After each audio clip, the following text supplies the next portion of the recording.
तक हमने डिस्कस किया exchange of gases in plants. Now we are going to discuss exchange of gases in animals. तो यहाँ पे हमने क्या करा है, एनिमल्स को ना दो कैटेगरीज के अंदर डिवाइड कर दिया। कौन कौन से? एक तो वो वाले एनिमल्स जो क्या है लैंड पे रहते हैं, जमीन पे रहते हैं, और दूसरे वो जो किसमें रहते हैं, पानी के अंदर रहते हैं। तो जो लैंड पे रहते हैं उनको हम लोग क्या बोलते हैं, टेरेस्ट्रियल एनिमल्स। कई लोग इसको क्या टेरेस्ट्रियल भी प्रोनाउंस करते हैं, तो मैं यहाँ पे टेरेस्ट्रियल ही प्रोनाउंस कर रही हूँ इसको, क्योंकि ये भी बोलते हैं इसको।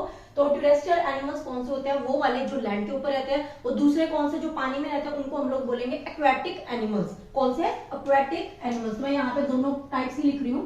एनिमल्स को हमने दो कैटेगरीज के अंदर डिवाइड कर लिया। कौन कौन से हैं? एक तो हमारे terrestrial animals and second one is aquatic animals.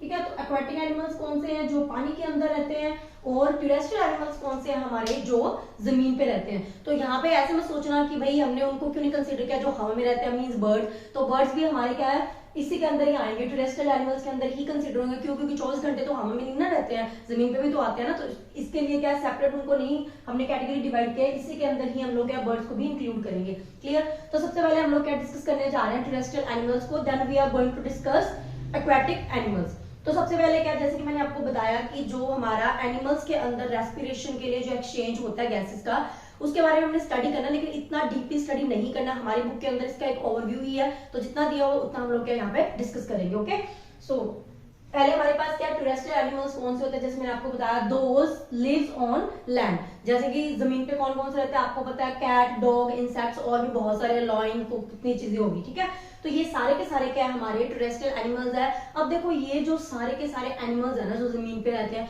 इनके पास क्या होता है, हर एक एनिमल, क्योंकि देखो हर एक एनिमल एक दूसरे से डिफरेंट है, तो इनके पास क्या, हर एक एनिमल्स के पास क्या होता है, अपना एक डिफरेंट रेस्पिरेटरी सिस्टम भी होता है, रेस्पिरेटरी ऑर्गन होता है, जिसके थ्रू वो क्या करते हैं, गैसेस को अंदर लेते हैं या फिर बाहर निकालते हैं, मींस एक्सचेंज ऑफ गैसेस को क्या करते हैं। तो सबके अंदर क्या डिफरेंट डिफरेंट ऑर्गन्स होंगे। तो कुछ एग्जांपल्स हम लोग यहाँ स्टडी करेंगे कि कौन से एनिमल के अंदर कौन सा ऑर्गन होता है गैसेस के एक्सचेंज के लिए। तो जैसे मैंने यहाँ लिखा है, they have special different organs to get O2 from the atmosphere. तो अब देखो यहाँ पे क्या है, क्योंकि जो जमीन पे जो एनिमल्स रहते हैं वो क्या करते हैं, जो O2 को तो डेफिनेटली अंदर लेंगे, क्योंकि हमने पहले से देख लिया है कि एक्सचेंज ऑफ गैसेस के अंदर क्या होगा, ऑक्सीजन अंदर आएगी और CO2 क्या है, बाहर जाएगी। क्लियर? तो यहाँ पे क्या है, ये जो ऑक्सीजन ये लेंगे, जो टेरेस्ट्रियल एनिमल्स है वो ऑक्सीजन को जब लेते हैं तो कहाँ से लेते हैं, वो एटमॉस्फेयर से लेते हैं, क्योंकि वो जमीन पे रह रहे हैं तो उनके सराउंडिंग में एक एटमॉस्फेयर है ना, तो वहीं से क्या, उसके अंदर क्या होगी, एयर प्रेजेंट है, हमें पता है एटमॉस्फेयर के अंदर, तो उसी एयर से वो क्या करते हैं, ऑक्सीजन को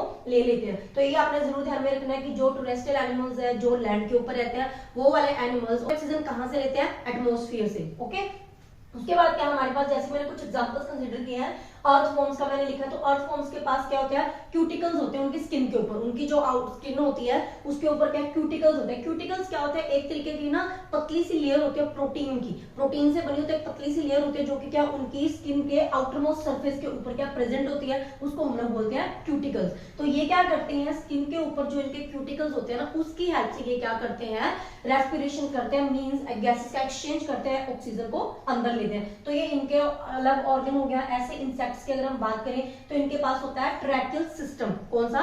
ट्रैकियल सिस्टम। तो ये ट्रैकियल सिस्टम क्या है, जैसे कि इंसेक्ट की अगर मैं बात करूं तो जैसे कि हमारे पास हो गया काकरोच, काकरोच के अंदर भी क्या है, ट्रैकियल सिस्टम ही होता है। ये कैसे होता है मैं आपको बता देती हूँ। जैसे कि मान लो हम लोग क्या काकरोच के एग्जाम्पल ले रहे हैं, तो उसकी बॉडी के अंदर क्या, मान लो ये उसकी क्या है, आउटरमोस्ट सरफेस, ऊपर वाली जो उसकी स्किन है, तो इसके ऊपर अंदर क्या होता है ना, इस तरह ट्यूब लाइक स्ट्रक्चर्स होते हैं, इस तरीके से उसकी बॉडी के अंदर इस तरीके से क्या पतली पतली ट्यूब लाइक स्ट्रक्चर्स होती हैं, जिसके थ्रू वो क्या करते हैं, गैसेस का एक्सचेंज करते हैं। तो ये क्या है, ये उनकी बॉडी की बाहर वाली सरफेस है, तो यहाँ पे इस तरीके से ट्यूब्स होती हैं।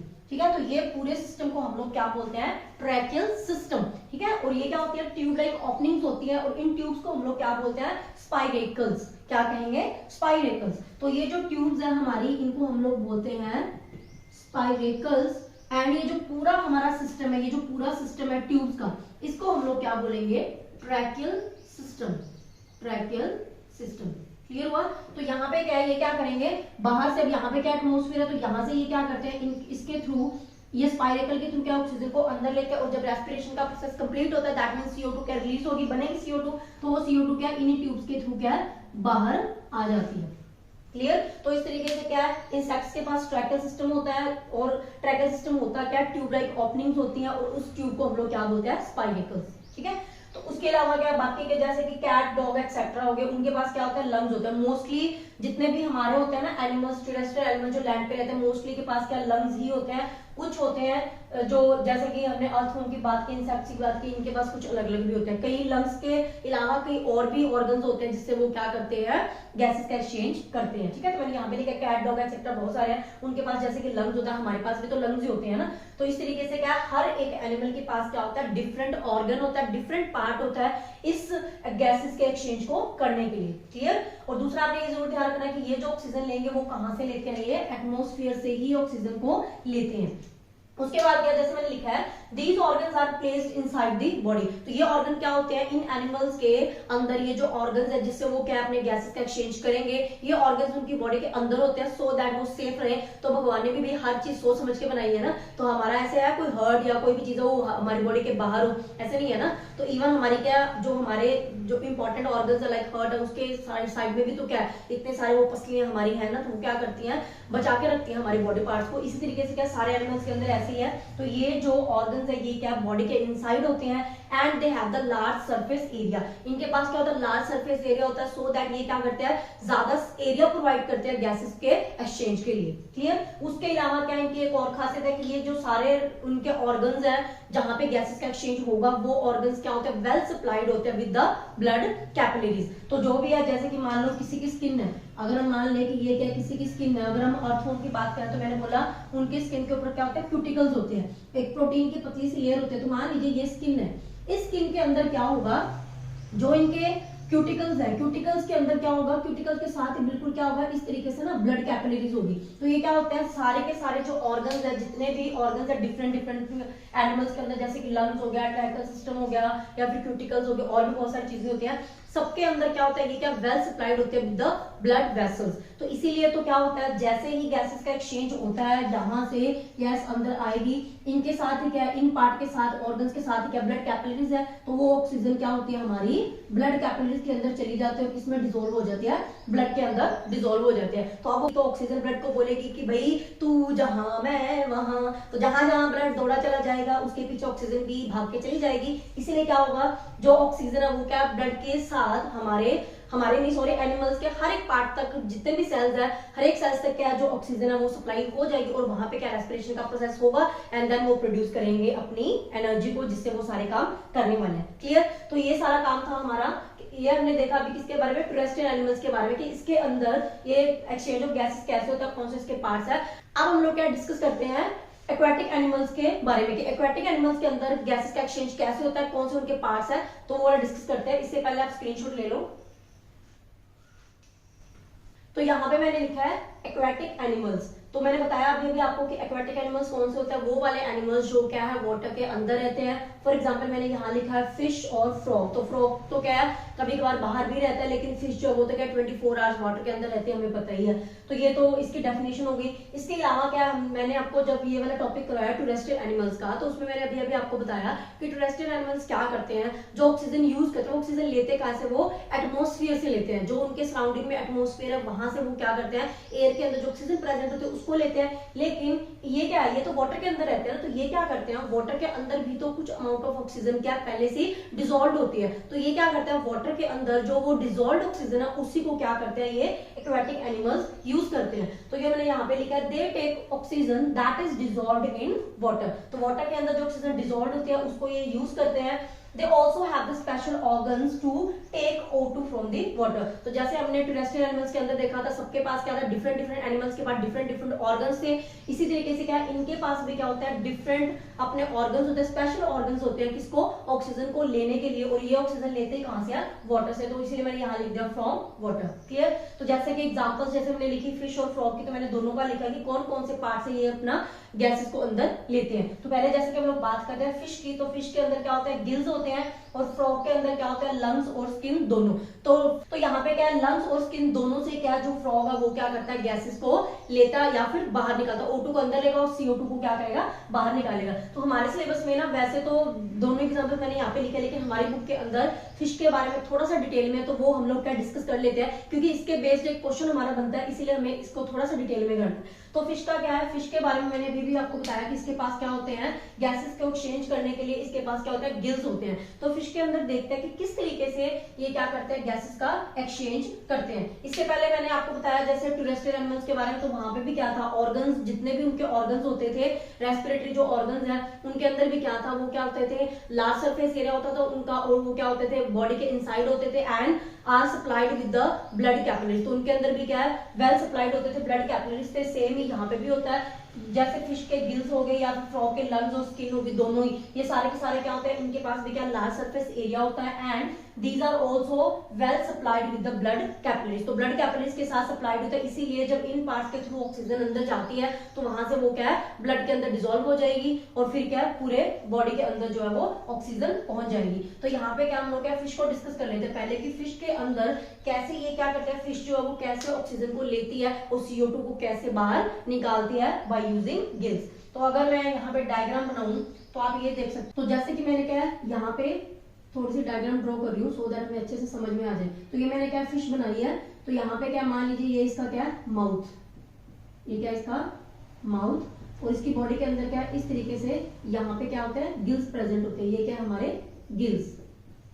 तो यहाँ पे सबसे पहले होता है क्या, फिश जो वो अपने माउथ से क्या करती है, वाटर को अंदर लेके जाती है, पानी को अपने मुंह के अंदर लेके जाती है, फिर वो पानी क्या है, पास ऑन कर दिया जाता है कहाँ पे, गिल्स के पास। क्लियर। तो सबसे पहले क्या हुआ, जो फिश थी उसने क्या अपना मुंह ओपन करेगी, वहां से वो क्या पानी का कुछ अमाउंट अपने अंदर लेके जाएगी, वो पानी पास ऑन कर दिया जाएगा किसके पास, गिल्स के पास। अब गिल्स के अंदर क्या होता है, गिल्स क्या करेंगी, उस पानी में से जो O2 थी, ऑक्सीजन जो थी, क्योंकि वाटर के अंदर क्या ऑक्सीजन डिसॉल्व है ना, तो ये गिल्स क्या करेंगे, इस पानी में से जो ऑक्सीजन है उसको क्या कर लेगी, एब्जॉर्ब कर लेगी और बाकी के पानी को क्या ये आगे भेज देगी। ठीक है। तो यहाँ पे क्या होगा, जो गिल्स है उन्होंने क्या किया, ऑक्सीजन को एब्जॉर्ब कर लिया फ्रॉम द वाटर, और फिर वहां पे क्या होगा, क्योंकि गिल्स के अंदर भी क्या होती है, ब्लड कैपिलरीज होती है, गिल्स के अंदर भी क्या ब्लड कैपिलरीज है, तो वहां से क्या होगा, वो जो ऑक्सीजन जो गिल्स ने एब्जॉर्ब की वो पहुंच जाएगी ब्लड कैपिलरीज के अंदर, और फिर ब्लड कैपिलरीज के थ्रू वो ब्लड के साथ साथ क्या पूरे फिश के पूरे बॉडी के अंदर जितने भी सेल्स है वहां तक क्या ऑक्सीजन पहुंच जाएगी। फिर वहां पे होगा रेस्पिरेशन का प्रोसेस और फिर वहां पे बनेगी CO2।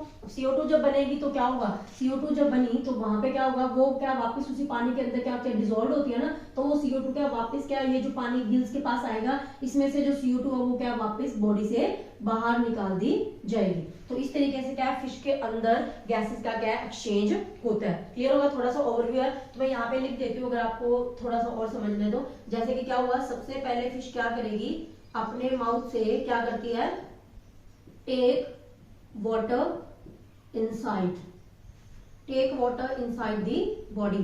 तो मुंह से वो क्या कर रही है, पानी को अंदर लेके जा रही है ना। उसके बाद क्या होगा, वो जो पानी से क्या करेगी, जो गिल्स है उसको क्या पास ऑन कर देगी, pass on, H2O is pass on to gills.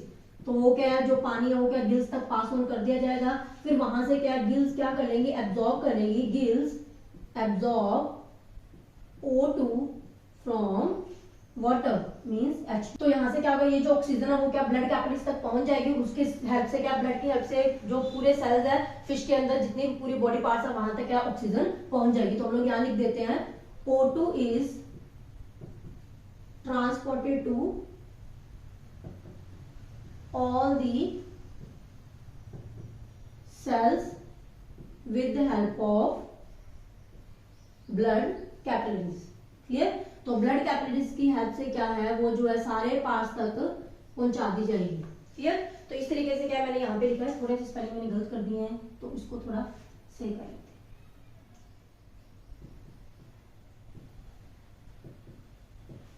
तो यहां से क्या इस तरीके से क्या है, जो ब्लड कैपिलरीज तक O2 पहुंचा दी जाएगी। उसके बाद क्या होगी, हमारी रेस्पिरेशन का प्रोसेस होगा, रेस्पिरेशन वाला प्रोसेस होगा, एनर्जी प्रोड्यूस होगी, और रेस्पिरेशन के प्रोसेस के बाद क्या है, जो CO2 प्रोड्यूस हुई उसको क्या है मूव आउट कर दिया जाएगा, मूव आउट फ्रॉम दी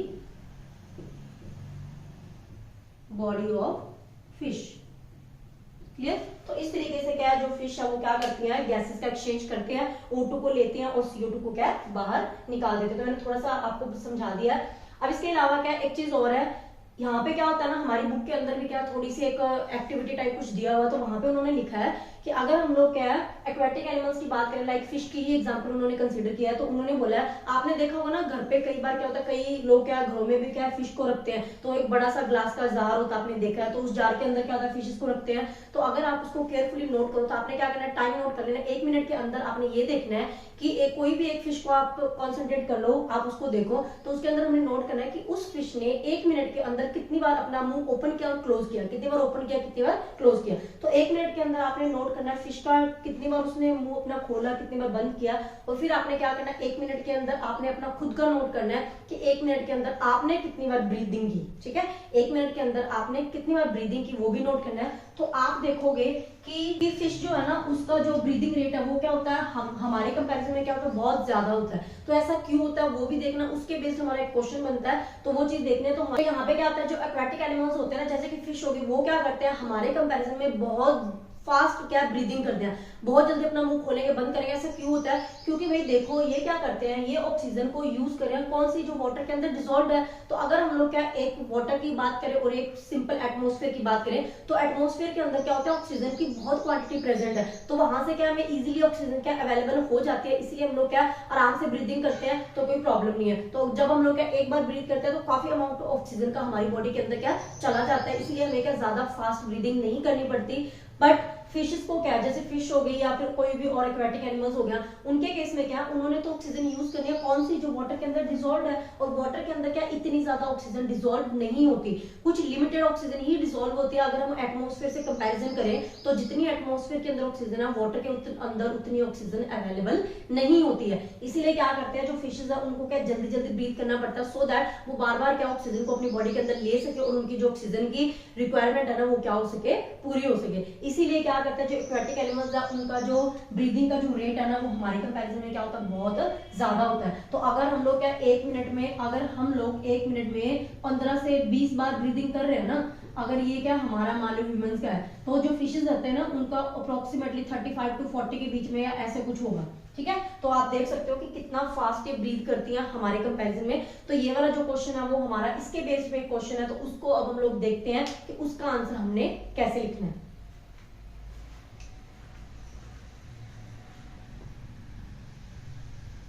तो हमारी बुक के अंदर क्या है, जहां पे ये वाला टॉपिक है ना उसके जस्ट बाद में क्या टेक्सचुअल जो क्वेश्चन होता है, बीच में जो क्वेश्चन होता है उस पर पहला क्वेश्चन हमारा दिया हुआ है जो इस टॉपिक के ऊपर बेस्ड है, इसलिए मैं ये वाला क्वेश्चन अभी आपको करवा रही हूँ। तो क्वेश्चन क्या है, what advantage over N aquatic organism does a terrestrial organism have with regard to obtaining oxygen from for respiration। तो इस क्वेश्चन का मतलब क्या है, उन्होंने ये पूछा है कि भाई जो हमारे टेरेस्ट्रियल ऑर्गेनिजम्स होते हैं उनका एक्वेटिक ऑर्गेनिज्म के कंपैरिजन में क्या उनको एक बेनिफिट है, क्या एक फायदा ऐसा है, किसके रिगार्ड में, with regard to obtaining oxygen for respiration, कि जो रेस्पिरेशन करने के लिए ऑक्सीजन जो चाहिए एक्वेटिक को भी चाहिए, टेरेस्ट्रियल ऑर्गेनिज्म को भी चाहिए। तो उन्होंने पूछा है कि रेस्पिरेशन के लिए जो वो ऑक्सीजन को ऑब्टेन करते हैं उसके केस में हमारे जो टेरेस्ट्रियल ऑर्गेनिजम्स है, मींस जो लैंड पे रहते हैं ऑर्गेनिजम्स है, उनको क्या बेनिफिट है as compared to that of aquatic organism. तो आंसर बिल्कुल सिंपल है जो मैंने अभी आपको बताया, क्योंकि जो हमारे टेरेस्ट्रियल ऑर्गेनिजम्स होते हैं जो लैंड पे रहते हैं वो क्या लेते हैं, ऑक्सीजन को लेते हैं एटमॉस्फेयर से, और एटमॉस्फेयर में क्या होती है, large amount of oxygen present होती है, इसीलिए जब वो ब्रीथ करते हैं तो एक ही बार में क्या काफी अमाउंट ऑफ ऑक्सीजन उनकी बॉडी के अंदर चला जाता है, तो उनको क्या ज्यादा फास्ट ब्रीदिंग नहीं करनी पड़ती है। जबकि जो हमारे एक्वेटिक ऑर्गेनिजम्स है जैसे कि फिश हो गई, उसको क्या है वो क्या यूज करते हैं, वाटर के अंदर जो डिसॉल्व्ड ऑक्सीजन है उसको यूज करते हैं, और वो ऑक्सीजन क्या है इतनी ज्यादा वाटर के अंदर प्रेजेंट नहीं होती है जितनी एटमॉस्फेयर के अंदर ऑक्सीजन होती है। इसीलिए ये क्या करते हैं, जब एक बार ये ब्रीथ करते हैं तो थोड़ा अमाउंट ऑफ ऑक्सीजन उनकी बॉडी के अंदर क्या जाता है, इसीलिए ऑक्सीजन की रिक्वायरमेंट को पूरा करने के लिए ये क्या करते हैं, जल्दी जल्दी ब्रीथ करते हैं। तो यही फायदा है टेरेस्ट्रियल ऑर्गेनिजम्स को कि इनको भाई इतनी ज्यादा फास्ट ब्रीदिंग नहीं करनी पड़ती, एक्वेटिक ऑर्गेनिजम्स को क्या करनी पड़ती है। तो ये आंसर मैंने यहाँ पे लिखा है। तो आंसर क्या है, since the amount of dissolved oxygen in water is very low as compared to that of amount of oxygen in air या फिर एटमोस्फियर। क्लियर? तो ये क्या कम होती है, इसीलिए therefore the rate of breathing in aquatic और एनिमल्स इज मच फास्टर। तो एक्वेटिक एनिमल्स के अंदर क्या होता है, जो ब्रीदिंग का रेट है वो क्या बहुत ही ज्यादा फास्ट होता है, किसके कंपैरिजन में, टेरेस्ट्रियल ऑर्गेनिजम्स के कंपैरिजन में। Whereas on the other hand, दूसरी साइड हम लोग टेरेस्ट्रियल ऑर्गेनिज्म की बात करें तो terrestrial organisms does not have to breathe faster, तो उनको क्या फास्टर ब्रीथ करने की नीड नहीं है, और यही टेरेस्ट्रियल ऑर्गेनिज्म को एक बेनिफिट मिलता है जमीन पे रहने का, पानी में नहीं रहते हैं, तो इनको यही एक बेनिफिट मिलता है, जबकि जो पानी के अंदर रहने वाले हैं उनको क्या बेचारों को बहुत जल्दी जल्दी ब्रीदिंग करनी पड़ेगी। क्लियर? तो बहुत इजी सा क्वेश्चन है, तो ये वाला स्क्रीनशॉट ले लो। सो या this is all about today's topic. So मिलते हैं नेक्स्ट वीडियो के अंदर, till then take care, bye bye.